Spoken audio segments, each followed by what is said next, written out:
ஹரிநாராயண துரிதி நிவாரண பரமானந்த சதாசிவசங்கர்.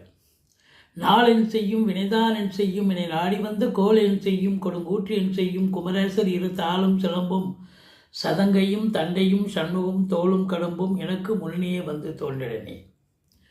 ஓம் அனுமந்தாய வித்மகே வாயுபுத்திராய தீமகே தந்தனோ மாருதி பிரச்சோத்யாத். பட்டீஸ்வரம் ஸ்ரீ விஷ்ணு துர்க்கையே போற்றி. உலகெங்கிலும் வாழ்ந்து கொண்டிருக்கும் ஸ்ரீராம் ஆஸ்ட்ரோ யூடியூப் சேனல் நேயர்களுக்கு டாக்டர் சைதை ராஜாவின் அன்பான வணக்கங்கள். நாம் இப்பொழுது இந்த எபிசோடில் தமிழ் மாத ராசி பலன், ஆவணி மாத ராசி பலன்களை பார்க்க போகிறோம். ஆங்கில தேதி 17/8/2025 முதல் 16/9/2025 வரைக்கும் உள்ளடக்கிய நாட்கள், மொத்தம் 31 நாட்கள். இந்த ஆவணி 6ஆம் தேதி சர்வ அமாவாசை திதி வருகிறது. ஆவணி 22 பௌர்ணமி திதி வருகிறது. மற்றபடி இதுவரைக்கும் எங்கள் சேனலை பார்த்து கொண்டிருக்கும் அன்பர்கள், சப்ஸ்கிரைப் செய்யாதவர்கள் சப்ஸ்கிரைப் செய்து கொள்ளும்படி கேட்டுக்கொள்கிறோம். ரைட் சைடில் சப்ஸ்கிரைப் இருக்கும், பெல் பட்டன் இருக்கும். ரெண்டுத்தையும் ப்ரெஸ் பண்ணிங்கன்னா அடுத்த நொடியே எங்களுடைய வீடியோ உங்களை நோக்கி வர துவங்கிவிடும். ஒவ்வொரு ராசிக்கும் இந்த ஆவணி மாத கிரகங்கள் எப்பேற்பட்ட பலனை வழங்கப் போகிறது என்பதை பார்க்கலாம் வாங்க. மீனராசி அன்பர்களுக்கு வணக்கம். மீனராசி காலபுருஷனுக்கு 12வது ராசி. குரு பகவான் ஆட்சி பெறும் வீடு. இப்பொழுது குரு பகவான் 4ஆம் இடத்தில் இருந்து 10ஆம் இடத்தை பார்த்து கொண்டிருக்கிறார். 12ஆம் வீட்டையும் பார்க்குறார், 8ஆம் வீட்டையும் பார்க்குறார். இந்த மீன ராசிக்கு ராசியில் சனி பகவான் இருக்கிறார், வக்ரம் பெற்றிருக்கிறார். இவங்களுக்கு இப்போ தான் 2.5 வருஷம் முடிஞ்சுது. மீனராசிக்கு இன்னும் 5 ஆண்டு காலம் இருக்குது. 7 சனி. இப்போது ஜென்மச்சனி, விரயச்சனி முடிஞ்சுது, ஜென்மச்சனி போயிட்டுருக்கு. ஜென்மச்சனி கூட இப்போ வக்ரமாக இருக்கிறதால விரயச்சனி மாதிரி தான் கணக்கு. இந்த விரயச்சனி அப்படின்னும் பொழுது உங்களுக்கு பார்த்தீங்கன்னு சொன்னால் விரயத்தை உண்டு பண்ணுவார். விரயத்தை உண்டு பண்ணுவார். மருத்துவ செலவு வைக்கும். உங்களுக்கோ உங்கள் குடும்பத்தாருக்கோ யாருக்காவது உடம்பு முடியாமல் போய் மருத்துவ செலவுகள் வைக்கும். சனி செவ்வாய் பார்வை இருக்கிறதால ஏதாவது எங்கேயாவது விழுந்து வாரி வரக்கூடிய சூழல். ஏதோ செவ்வாயை பார்க்குறாரு அப்படின்னும் பொழுது, ராசியை பார்க்குறாரு அப்படின்னா ஏதோ பிளட்டு வெளியில் போகணும், ஒன்று ஒரு ஆப்ரேஷன் பண்ணிக்கணும், இல்லை அப்படின்னு சொன்னால் ஏதாவது கீழே விழுந்து வரணும். இப்படி தான். அதை விட நீங்கள் ஒன்று செய்ய அற்புதமாக பண்ணிக்கலாம். எப்போவுமே ஒன்று தெரிஞ்சுங்க, இந்த இரத்த தானம்னு சொல்லுவாங்க. அதை நீங்கள் இது மாதிரி சந்தர்ப்பங்கள் வருது இல்லை வராமல் போகிறதுக்கு வருஷத்துக்கு ஒரு தடையோ 2 வருஷத்துக்கு ஒரு தடையோ நீங்கள் இரத்த தானம் கொடுத்துட்டீங்கன்னு வைங்களேன், முகாம் எங்கேயாவது நடக்கும். போய் இரத்த தானம் கொடுத்தீங்கனாக்கா இந்த பெரும்பாலும் இந்த அந்த வண்டியில் கீழே விழுறது, இந்த இது மாதிரி அதில் ரத்தம் சிந்துறது, இல்லை ஒரு ஆப்ரேஷன் நடக்குது, ஆப்ரேஷன்னா ரத்தம் போயிடும் இல்லையா. ஸோ இது போல் இதெல்லாம் அவாய்ட் ஆகும். அதாவது ஏதோ பழமொழி சொல்லுவாங்க, ஊர் புள்ளிய ஊட்டி வளர்த்தா தம்புள்ள தானாக வளருன்ற மாதிரி நம்ம ஒரு தான தர்மம், ரத்த தானம் அதை நம்ம பண்ணுறோம் அப்படின்னு சொன்னால் அதுக்கு நிகர் ஒன்றும் கிடையாது. அதனால் உங்களுக்கு பார்த்திங்கன்னா ரத்தம் உங்கள் உடம்புலேருந்து சிந்த வேண்டிய நிலை ஏற்படாது. சரி, அடுத்தது போகலாம். உங்களுக்கு 3ஆம் இடத்தை சனி பார்க்குறார். இளைய சகோதரருக்கும் உங்களுக்கும் கருத்து வேறுபாடு வரும். அவர் சொல்கிறத நீங்கள் புரிஞ்சிக்க மாட்டீங்க, நீங்கள் சொல்கிறத அவர் புரிஞ்சிக்க மாட்டார். விட்டு கொடுத்து போங்க. கொஞ்சம் உடன் பிறந்தவங்க தானே, விட்டு கொடுத்து போங்க. விட்டு கொடுத்தா வாழ்க்கை கெட்டு போவதில்லை. மற்றபடி எடுக்கிற முயற்சி கூட பார்த்திங்கன்னா ஃபஸ்ட் அட்டம்ப்ட்டு ஃபெயிலியர் ஆகும். உடனே ஃபங்காகி உட்காந்துடக்கூடாது. எப்போவுமே தோல்வி தான் ஒரு மனிதனுக்கு அது ஒரு உரமாக மாற வேண்டும். அடுத்தது நான் ஜெயிச்சு காட்டுறேன் அப்படின்னு ஜெயிச்சிருவீங்க. அப்போ முதல் தோல்வி வர்றது நல்லது தான். அப்போ அடுத்த அட்டம்ப்ட்டு ஜெயிப்பீங்க அப்படின்னு சொல்லக்கூடிய நிலை. வண்டி வாகனங்களால் ஆதாயத்தை தரும். அசையா சொத்துக்கள் மூலம் வருமானம். அசையா சொத்துனா என்ன, வீடு கொடகுலி வரும், கடகண்ணி வாடகை விட்டுருப்பீங்க, இதெல்லாம் வருமானம் வரக்கூடிய நிலை. தாய் வழி சொந்தங்களால் அனுகூலங்கள் கிடைக்கக்கூடிய ஒரு அமைப்பு இருக்குது அப்படின்னு சொல்லணும். மற்றபடி 6ல் சூரியன் இருக்கார், எதிரிகளே உங்களுக்கு கிடையாது, துவம்சம் பண்ணுவீங்க.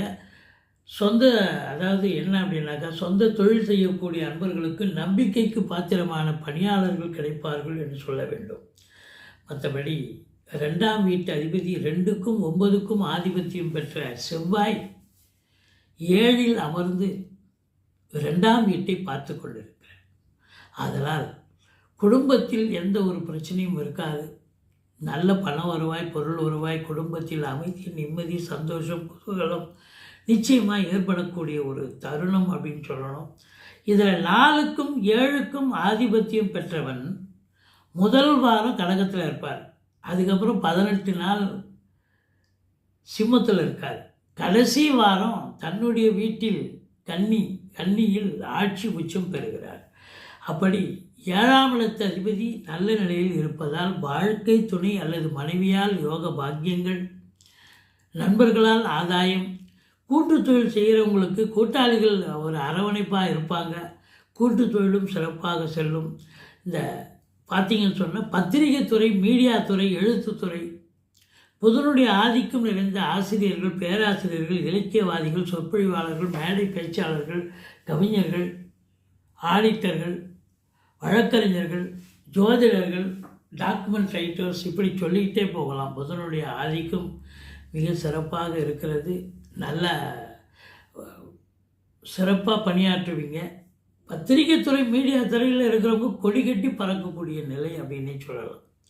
எழுத்தாளர்கள் அவங்களுடைய கற்பனை வளம் ரொம்ப சிறப்பாக அமைஞ்சு நல்ல பெரிய லெவலில் ரீச் ஆகக்கூடிய ஒரு சாதாரண ஒரு சிறுகதை எழுதிட்டு இருக்கோம், தொடர்கதை எழுதுகிற அளவுக்கோ ஒரு நாவல் எழுதுகிற அளவுக்கு நீங்கள் ரீச் ஆகக்கூடிய ஒரு நிலை வரும். அதுபோல் படைப்பாளிகள் வந்து பேசப்படுவார்கள் அப்படின்னு சொல்லணும்.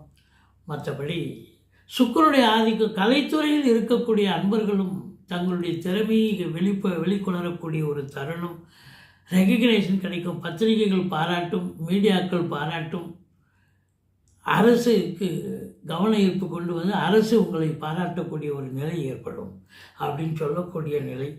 8ஆம் இடத்தை குரு பார்க்கிறார். எந்த ஒரு அசிங்கமும் அவமானமும் ஏற்பட்டு விடாது.